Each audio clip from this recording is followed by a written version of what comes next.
J'aimerais bien aborder une problématique assez sensible, mais tout de même très importante, car elle se trouve être la source de beaucoup de frustration, de beaucoup d'insatisfaction et des problèmes de société, plus particulièrement ici en Afrique.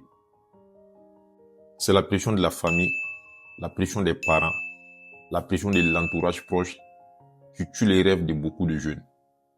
Et si tu es jeune ou tout simplement parent, regarde bien la vidéo jusqu'à la fin et partage ton avis en commentaire, un peu pour enrichir les débats et aussi parce que ton avis, ta position peut être la solution au problème d'une autre personne.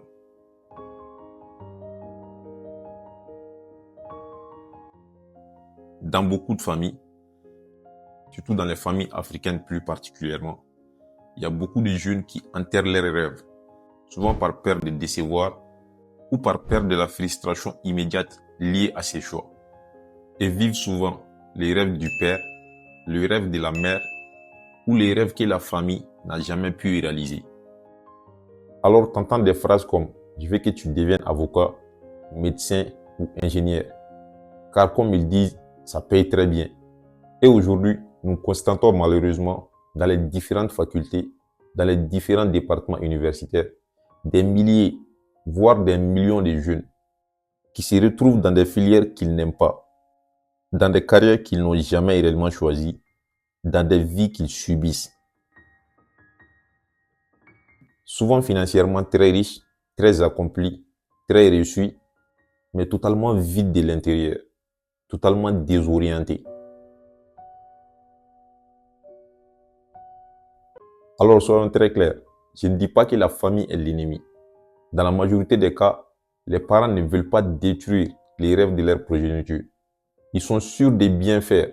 Ils ont une posture protectrice, protégée contre l'échec, protégée contre l'incertitude, protégée contre la pauvreté, protégée contre le manque de sous. Souvent probablement parce qu'ils ont connu ces situations, soit directement ou indirectement, et ils veulent nous en préserver.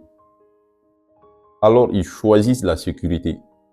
Sauf que surprotéger, ça n'aide pas vraiment. Car dans la vie, il est très souvent nécessaire de recevoir des coups, d'en baver réellement pour comprendre certaines situations. Et si tu es jeune, je te conseillerais vraiment de faire le maximum d'expériences possibles. Que ce soit les voyages, les activités artistiques, les activités scientifiques. Bref, tout ce que tu veux. Casse-toi la gueule et relève-toi à chaque fois en prenant soin de ne pas répéter les mêmes erreurs que tu as commises précédemment. Teste des choses et trouve ta passion. Et du moment que tu le trouveras, fonce. Car tu n'auras pas vraiment les sentiments de bosser. Tellement que tu prendras les pieds. Tellement que tu prendras le plaisir de te réveiller chaque matin et d'y aller. Parce que le vrai danger, ce n'est pas d'échouer. C'est de vivre sans raison. De réussir dans une vie que tu n'as jamais voulu. Et si cette vidéo t'a vraiment parlé, partage-la avec quelqu'un qui se sent vraiment étouffé par la pression familiale. Et n'oublie pas de partager ton avis sur la question. Let's go.